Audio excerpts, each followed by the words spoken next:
अब देखिए ये एक हमने एरे डिक्लेयर किया है इंटीजर स्कोर के नाम का, और इसके अंदर हमने तकरीबन 1 2 3 4 5 6 एलिमेंट में वैल्यूज असाइन की है।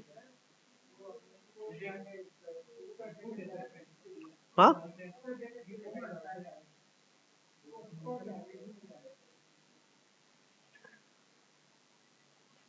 किस, शाबाश। तो यहां पर हमने डिफाइन कर दिए तकरीबन 7 एलिमेंट। ओके 7 एलिमेंट्स डिक्लेयर कर दिए, और यहां पर हमने एक एरे डिक्लेयर किया है स्कोर के नाम का जिसके 7 एलिमेंट्स हैं, और हमने सीक्वेंस के अंदर वैल्यूज पास की हैं 6 एलिमेंट के लिए।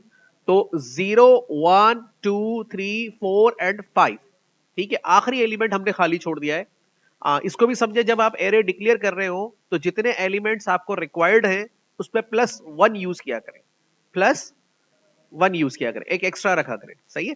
ओके, अब इस एरे को पूरा का पूरा हम रीड करवाएंगे लूप के जरिए, और कौन सा लूप यूज करेंगे? फॉर लूप करेंगे। क्यों नहीं कर रहे? कोड क्यों नहीं कर रहे?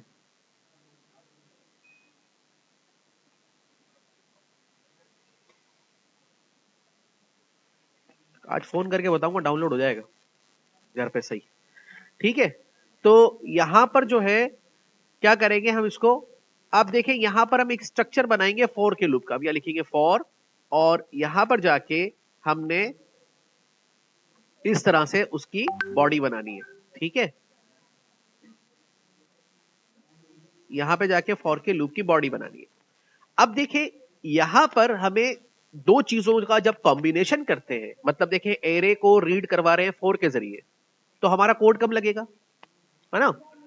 तो फॉर की जो तैयारी है वो अपने तौर पे करनी है आपने। मतलब यहां पे कोई भी एक इनिशियल वेरिएबल ले लें, integer x is equal to आपने कर दिया सपोज टू बी 0, और यहां पर आपने फिर लिख दिया x less than equal to 7 और फिर यहां पर आपने लिख दिया x प्लस प्लस। तो ये जो हमने प्रिपरेशन की है ये है फॉर के लूप की प्रिपरेशन। याद रखें ये कौन सी प्रिपरेशन है? फॉर के लूप की प्रिपरेशन है। अच्छा, अब इसमें एक बात याद रखें, जब आप वेरिएबल डिक्लेयर करते हैं तो उसकी टाइप और वेरिएबल के दरमियान में स्पेस होना चाहिए। जब आप उसको असाइन करते हैं तो उसके असाइनमेंट ऑपरेटर वैल्यू और वेरिएबल के दरमियान में स्पेस रखा करें। सेमी कॉलन भले स्पेस से ना दिया करें, मतलब सेमी कॉलन बिल्कुल फुल स्टॉप की तरह लगाएंगे। फिर अगला स्टेटमेंट लिखना है तो स्पेस देके लिखें, और इस ऑपरेटर के दरमियान में स्पेस नहीं देना, ये पूरा एक ऑपरेटर है, इसे मिला के लिखना है इन दोनों को, और सेमी कॉलन फिर इसके साथ देंगे, लेकिन वैल्यू और ऑपरेटर के दरमियान में स्पेस रखा करें। और प्लस प्लस फिर आपने मिला के ही लिखना है इसके साथ, क्योंकि उसको इसी तरह से लिखा जाना है, उसमें स्पेस नहीं देना है। ओके, तो अब फॉर का लूप चलेगा कितनी बार? 8 बार चलेगा ना। स्टार्ट करेगा 0 से 7 तक जाएगा, और अगर हमें इसको 7 बार चलाना है तो यहां पे क्या लिखना पड़ेगा? 6 लिखना पड़ेगा। तो अब 7 बार चलेगा ये। ठीक है, अब 7 बार चलेगा। अब इस एरे का आउटपुट लेना है एक लाइन की स्टेटमेंट में, तो कैसे लिखेंगे? देखिए, अब आप यहां लिखेंगे सी आउट लेस देन एरे का नाम लिखेंगे, उसके आगे एलिमेंट बताएंगे, और यहां पे स्टेटमेंट टर्मिनेटर लगा देंगे।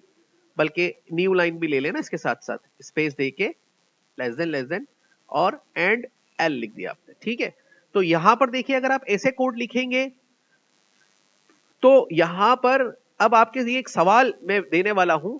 देखिए, मैं इस तरह से कोड लिखूंगा तो मेरे पास लाजिम है कि मैं इसके अंदर एलिमेंट का नंबर बताऊं, कि मैं 0 एलिमेंट की वैल्यू प्रिंट कराना चाहता हूं, 1 एलिमेंट की वैल्यू प्रिंट कराना चाहता हूं, 2 एलिमेंट की वैल्यू प्रिंट कराना चाहता हूं, 3 की, 4 की, 5 की, किसकी कराना चाहता हूं। लेट सपोज अगर मैं इसके अंदर लिखता हूं जाके 0, तो 0 एलिमेंट की वैल्यू प्रिंट करेगा 73, और उसको कितनी बार प्रिंट करेगा? 6 टाइम्स। तो देखिए हम